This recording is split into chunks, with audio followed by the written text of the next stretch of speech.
we've learned three big lessons about relationships. The first is that social connections are really good for us and that loneliness kills. It turns out that people who are more socially connected to family, to friends, to community are happier, they're physically healthier, and they live longer than people who are less well connected. And the experience of loneliness turns out to be toxic. People who are more isolated than they want to be from others find that they are less happy, their health declines earlier in midlife, their brain functioning declines sooner, and they live shorter lives than people who are not lonely. And the sad fact is that at any given time, more than 1 in 5 Americans will report that they're lonely. And we know that you can be lonely in a crowd and you can be lonely in a marriage. So the second big lesson that we learned is that it's not just the number of friends you have, and it's not whether or not you're in a committed relationship, but it's the quality of your close relationships that matters. It turns out that living in the midst of conflict is really bad for our health. High conflict marriages, for example, without much affection, turn out to be very bad for our health, perhaps worse than getting divorced. And living in the midst of good, warm relationships is protective. Once we had followed our men all the way into their 80s, we wanted to look back at them at midlife and to see if we could predict who was going to grow into a happy, healthy octogenarian and who wasn't.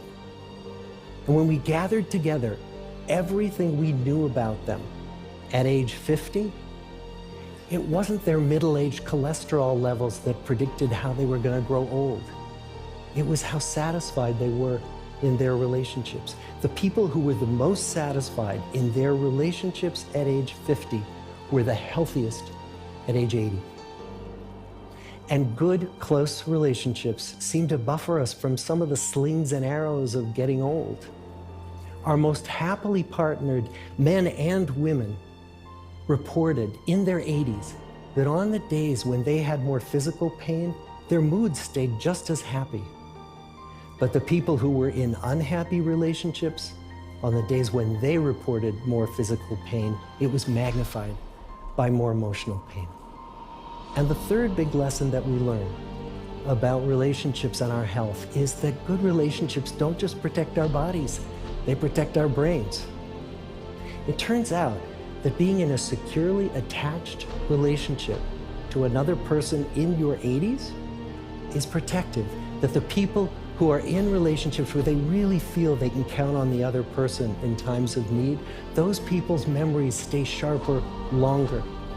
And the people in relationships where they feel they really can't count on the other one, those are the people who experience earlier memory decline. And those good relationships, they don't have to be smooth all the time. Some of our octogenarian couples could bicker with each other day in and day out. But as long as they felt that they could really count on the other when the going got tough, those arguments didn't take a toll on their memories. So, this message that good, close relationships are good for our health and well-being, this is wisdom that's as old as the hills. Why is this so hard to get and so easy to ignore? Well, we're human. What we'd really like is a quick fix, something we can get that'll make our lives good and keep them that way. Relationships are messy and they're complicated, and the hard work of tending to family and friends, that's not sexy or glamorous. It's also lifelong. It never ends. The people in our 75-year study who were the happiest in retirement were the people who had actively worked to replace workmates with new playmates.